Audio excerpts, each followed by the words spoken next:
I can't believe I'm even saying this, but we are 5 years into the Company Man YouTube channel, which I realize may not sound too important. I don't recall ever seeing anyone else on YouTube celebrate this specifically, but for me personally, this is by far the most significant milestone. And I'm honored to say that this channel has reached some big ones. I took a screenshot the first time I ever had a video reach 1 million views back on August 17th, 2017. And yes, I missed it by one, which was really aggravating to me at the time. I sat there for like an hour refreshing the page over and over, and I still missed it somehow. I took another screenshot when my video about GameStop made it on YouTube's trending list, right above Try Not to Touch Challenge number 3. As you can see, I don't make the kind of videos that you typically see on that list, so it was never something that I really cared about or expected, but I'll admit, it was pretty exciting when it happened. And you better believe that I took a screenshot on September 13th, 2020, when this channel reached 1 million subscribers. They are all accomplishments that I think anybody would be proud of, and I would hope that anybody watching this that has been following and supporting the channel over the years would also feel a certain sense of pride. I know that everybody says this, but it's true. We've all been working together to make the channel what it is, and I'm so grateful for it. But even compared to all of those incredible things behind us, today's anniversary means the most to me. So I think it would be fitting for today's big celebration to talk about my mentality behind the channel as it's evolved over the years and how it has all led to this moment and where we are today. A big thing that stands out in my memory is a movie called About Schmidt. I recommend you watch it if you haven't, but Jack Nicholson plays a character named Warren Schmidt who is retiring from his job as an actuary. He talks about how he began his career with big ambitions of starting a Fortune 500 company, but circumstances caused him to settle into a more basic office job and work there for 40-something years. When he finally retired, it was uneventful. The company had easily replaced him, they threw out all of his old stuff, and everything continued functioning as if he was never even there. Looking back, I guess it's a little exaggerated for the movie, but it's based on something that many people do experience. If I remember right, I watched it in early 2017, and it completely freaked me out. I was starting down a similar path in my career, and I don't feel as strongly about it anymore. The portrayal in the movie may have scared me a little bit, but just the idea of being so easily replaceable was troubling to me. I wanted to dedicate my time into doing something that was unique to me, and I'd always had an interest in movies and videos, so starting a YouTube channel made perfect sense. And you have to admit, however you feel about the channel or the videos, if I were to retire and someone else came in and took over, it would be noticed. I came up with the concept for the channel, I believe in April of that year, which was probably a couple of months later. For that, it's simple enough. I was in a Kmart noticing how out of date and depressing everything had gotten, and I thought that it would be interesting to make a video exploring what happened to them, hoping that my interest in the subject and knowledge of business and accounting would compensate for my complete lack of experience with voiceover and video editing and everything along those lines. There were a lot of issues in getting that video made, but during the process, I came up with all these other ideas for similar videos, enough for me to start a whole channel dedicated to them. So I officially created this channel on May 12th, 2017, exactly 5 years ago today. That was a Friday, and then looking back at the data on YouTube, it looks like I had the video ready to go the next day, but waited until Monday to release it. I was probably thinking that it would be better to do it on a weekday, which I don't think could have mattered because it got no attention at first. I'm embarrassed to say that I guess I got 1 view on that first day, which was probably just me checking up on it. The following Tuesday, 8 days later, I uploaded my second video. It was about MTV, and again, it got almost no attention. I guess 13 views on the first day that time, which was honestly so depressing. I mean, I was really putting my time and effort into them with hopes of making the channel something significant, and then to be met with such little response. I knew it would be a process, but it still would have been nice to get some kind of feedback. But then, that weekend, seemingly out of nowhere, both of those videos started going crazy. It started on Friday, and then every day it just kept doing better and better. I hated the fact that there were only 2 videos on the channel. I wasn't giving people much reason to stick around, but I was also afraid to post anything new because I didn't want to mess anything up somehow. The following Wednesday, another 8 days, everything finally started to slow down, and I took that as my opportunity to put up my third video. That one was about Google, and after such a crazy week, I'll admit that I had some expectations going into it, hoping that it would do as well as the first 2 and maybe even reignite things. It was not the case. It got around 5,000 views in that first day while the others kept getting less attention. That initial burst was ending, and I accepted that, but at least now there was something happening. 5,000 views was way better than 1 view or 13 views, so I started seeing this as something real. My favorite song is Lose Yourself by Eminem from the 8 Mile soundtrack, and I thought this was like one of those once-in-a-lifetime opportunities that I would regret if I let it slip. That third video just happened to be on a Wednesday, because that's when everything was cooling off, and that's when I promised to myself that as long as things kept looking hopeful, I would continue to give it my full effort every week and put out something new every single Wednesday. And really, I was able to do that without much issue for the next 6 months or so. Things were up and down, as they always seem to be on YouTube, but I love doing it. I was learning how to make the videos better in so many different ways. Everything I did was getting at least some attention, some of it was getting a lot of attention. By September, I'd reached that big 100,000 subscriber mark right as I was releasing my video about Toys R Us. That was also a big success. Everything was going great, and then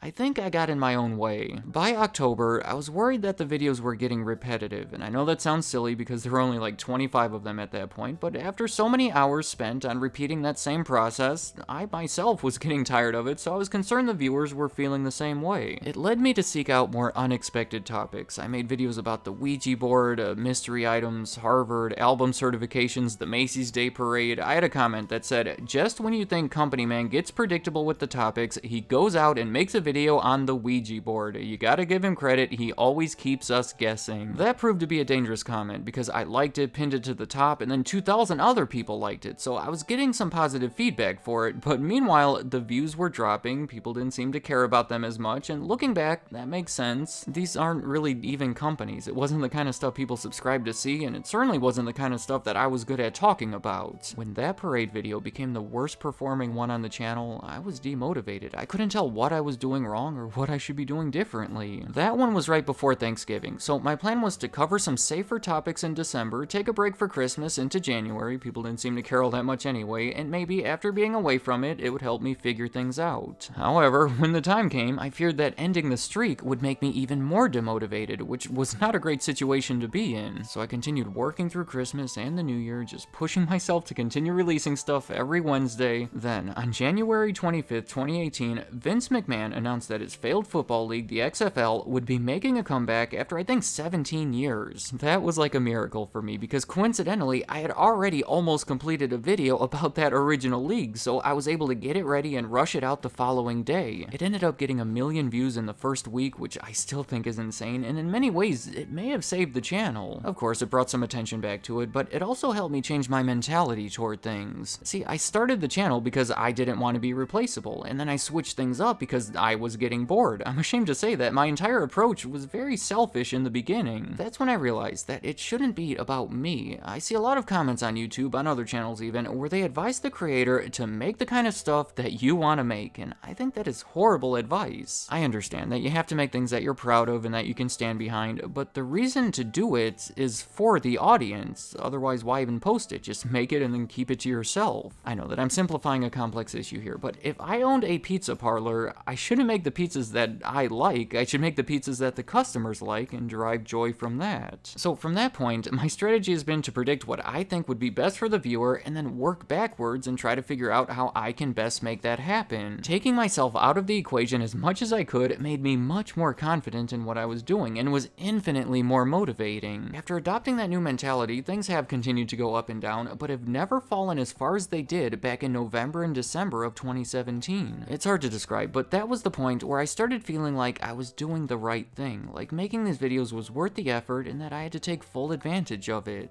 So sometime in early 2018, shortly after that XFL video and my big revelation, I promised myself that I would continue my streak of a new video every Wednesday until the 2-year mark, which is showing confidence because I hadn't even been doing it for 1 year yet. It's just that the 1-year mark was too close and I wanted more of a stretch goal. And nothing really changed for me over that time. So probably about a year later in early 2019, when I was getting close to that 2-year mark, I extended the goal all the way to 5 years, which again is pretty ambitious considering I was committing to 3.5 more years when I had only 1.5 years behind me. So here we are. I hope you can see why this 5-year mark is so meaningful to me. Every Wednesday, you can check the dates on the videos going back to May of 2017, I have put out a new video on this channel that has met my own personal criteria. They were always the best that I could do at the time, no lazy weeks or cutting corners or anything like that. They've all been between 10 to 15 minutes long since October of 2017 anyway, and ideally I've wanted each one of them to reach at least 100,000 views, which amazingly has been the case, all with the exception of these anniversary videos. Not that the views are the most important thing, but it does imply that they've remained relevant and there's been a demand for them. I don't exactly count it if I'm going downhill and putting out these videos to nobody, but here we are in year 5 and we're still going strong. It's almost embarrassing to admit how much I've put into all of this. I put out that first video when I was 25 years old. I am now 30 years old, which is about 17% of my life, and certainly feels like a big difference. I just imagine somebody watching this that hates my videos. They must really be making fun of me right now, to be putting so much into it and then coming up with what they consider to be so little in return. But that is truly not the way I feel. I've gotten so much positive feedback from the viewers, and I would not have been able to do this for so long otherwise. So thank you to everybody that has followed and supported the videos for so long, helping the channel get to this amazing milestone. It's